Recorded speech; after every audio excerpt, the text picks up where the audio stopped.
Welcome. First, some announcements. 1, you are perfect. Everything you need is inside you. 2, there's a couple more weeks to join my Love Warriors private group as a Patreon supporter. If you support me on Patreon, tithe to the degree of $20 or more a month, and help me do work in the world with homeless, etc., then you get free access to the Love Warriors group, patreon.com/halcyon. Third, at the end of January, I'm going to be starting another group of Pink Path, which is my intensive 12-week coaching program. You can learn more at f&cked-up.net, and we can make an appointment to discuss further if it is what you need. Of course, I started this by saying you don't need anything, and that is true. You ready? Let's get started. I got something I want to share today, or something wants to come through. Let us begin. Welcome. I'm Halcyon, and this is Hug Nation. Today the topic is how to deal with this fucked up world. I didn't mean to curse. I rarely curse. How to deal with this effed up world. That can mean a lot of things, but let me just explain the context. Oh, you know the context? You live in this world? Right. You don't need me to explain everything that is going wacky with the world. The news is doing not its good job. It is working overdrive, 24-hour-a-day news that is pummeling us with the reality of our environment, of corruption, of suffering. It is overwhelming. And if you have been into a major metropolitan, that sounds like, is that the new Disney show with Baby Yoda, the Metropolitan? A metropolis area, if you've been to a city, you have seen a rise in homelessness. You have seen a crazy amount of people living in little shanty towns, under bridges, etc. And I've been in conversations recently with people who are struggling with this reality. And so, how do we live in this world? How do we find a way to go on? How do you find a way to keep caring so that you stay a human but not be overwhelmed by it? Because that's what we need to figure out. You can't get to a place where you numb out and block and no longer even notice the suffering. The suffering that is going on around us all the time is legitimate. I'm not going to blame the news for focusing on what's wrong, which it does. But there is a lot of suffering. There is a lot that we need to be aware of. And if we pretend that it's not happening, that's a very dangerous place to be. And yet, if we get overwhelmed and underwater and become obsessed about the suffering, and every person we see that is needy, we need to help them, then very quickly we have no energy. We become depleted, paralyzed, and filled with despair. What do we do? This has always been the case. How do you find the sweet spot in compassion versus self-care? But we are living in a time when it is critical. The future of the planet, the future of the nature of interpersonal human dynamics can be decided. If we can say we're okay with, 70,000 people every year overdosing on opioids and 50,000 people committing suicide every year, and every night in the US there's 500,000 people sleeping on a street or struggling to find place in a shelter. And if we're just like, that's okay, that's our baseline, and while that's happening, I'm gonna, try to get my app enough downloads that I can get the new Tesla. And at the same time, you should be focusing a good percentage of your time making your app good so you can get the Tesla. So how do you do it? How do you find that place where your joy doesn't feel like it is disrespectful of other people's suffering? Or how do you let some suffering in so that you can try to heal it without letting all the darkness in so that you become overwhelmed.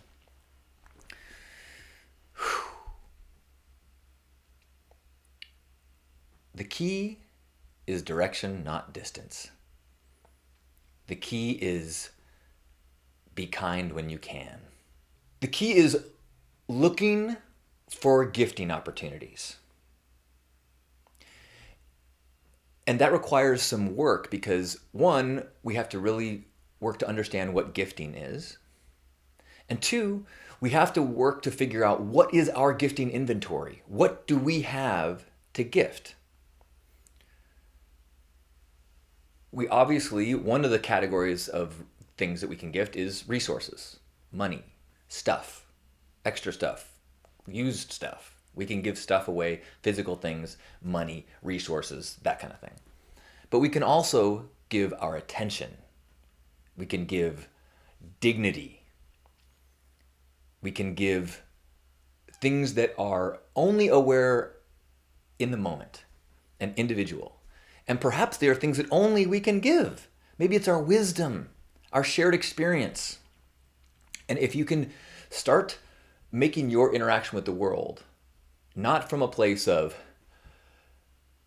this is all bad, I'm trying to stay in good, but just what I have, my good and my purpose and who I am is a process. It is a flow of transmuting my gifts to shift some of the dark into light, to alleviating some of the suffering, and finding the piece of the pie that is small enough that I can digest it, that I can do a little bit, feel good about it, feel better than I did before, instead of like taking on 20 pies, trying to eat them all, and then feeling sick and be like, I'm not a pie guy. But it's hard, which is why it's a practice. This last week, I was so excited and having so much fun taking the money that I've received through people tithing through Patreon to me, and I gave it to some homeless people that I know. Friends without homes. And one woman, she wanted to get a new phone, and when she explained to me how long it would take for her to get to the phone store via trolley and walking, she was plotting out this 6-hour adventure to get a phone, and I offered to give her a ride. And on the way, I offered to get breakfast, her whatever she wanted, and we went to Church's for fried chicken. And while we're sitting down and we're eating, and I'm talking to her, and we're laughing, and I'm practicing this process of being present. What are the gifts that I have in this moment? I could get her some food. Awesome, she's happy. I can give her respect and dignity. So I'm not treating her like someone who is pathetic and needs help. This is just a friend who I'm buying lunch for today, and I'm giving a ride to today. The same way I would treat someone in my family that needed a ride to the airport. So I'm having this interaction, it's beautiful. And then as other people who are hungry are coming into the restaurant and asking for money or coming with their change to buy, I'm finding myself pulled and noticing, should I help there? Should I help there? Should I help there? And I started falling into that trap of, oh my gosh, I got to eat all this pie. And I had to pull myself back and be like, no, this slice is my meal today. And by doing that, able to really taste what was going on, really be present, really connect, and transcend the math of how much am I doing into a place of just goodness. And that's the only way we can survive this, I think. Not by plotting, well, how many people do we save and how much money did we raise and how it just like, am I going in the right direction? Is this step in the right direction? Was this an act of kindness? If I look someone in the eye and say, I'm sorry, I don't have any money for you today, I can't beat myself up for not giving them any more money. I have to say the direction I was going in was kindness and respect, and I gave them that. Could I give them more? Could I give them the shirt off my back? Yes. But that's when you fall into martyr category. And that's the fast track to depletion.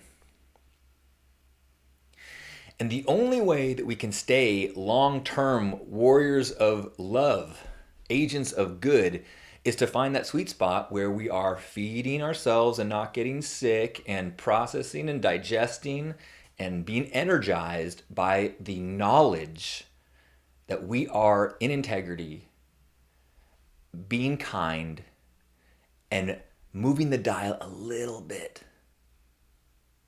Who knows how much? I had a great conversation this weekend with someone who is doing some pretty amazing things, looking at long-term solutions, like multi-100-year solutions for our planet. And I said, wow, this is really making my world feel really small. And he's like, no. It all matters. Scale does not matter. And I was like, hey, that's I say direction, not distance. That's the same, right? And it's true. And that's how we live in this fucked up world. We don't close off to it. We don't martyr ourselves to it. We don't become paralyzed and overwhelmed by it. We take bites of it. How do you eat an elephant? One bite at a time. How do you heal the world? One kind act at a time. You never know what the ripples are going to do. You cannot be attached to the final result, because there is no final result. There's just a direction. And if you think of it like that, it's not a race that we're trying to get to an end. We don't know what the end looks like. It's a dance. And we want to tune into the music, connect with our partners, and enjoy the process.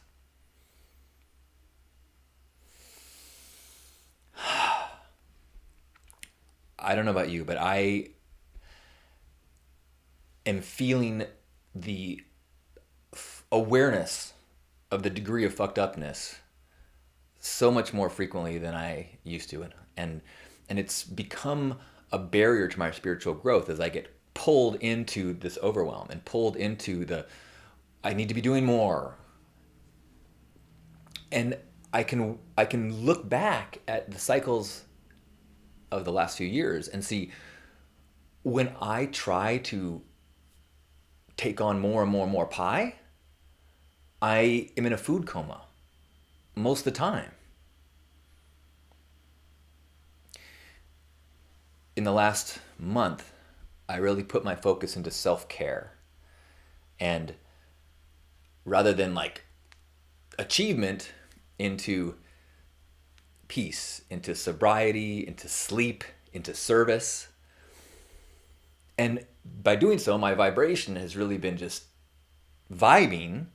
And so the things that I was trying to make work are coming more effortlessly. Resources have come in from unexpected places. People have been aided by my efforts without me having to go to a place of should and guilt, just acting from joy. And it's like I could watch a video of myself 10 years ago and I would have given myself this lesson. But the world pulls you into those places, makes you feel guilty for things, dims your light, when the way to be that agent of change is to tune out the exterior, the pressures, tune in to your personal truth, and find ways to share your gifts. That's it. Look for ways to gift. And then have faith. Thank you for being you in the world and sharing your gifts. Thank you for forgiving yourself and others when they slip up and get off the path. Thank you for walking the path with me. I love you. Thank you for watching. If you enjoyed this, subscribe, hit the thumbs up, do a little dance, make a little love. I mean, yeah,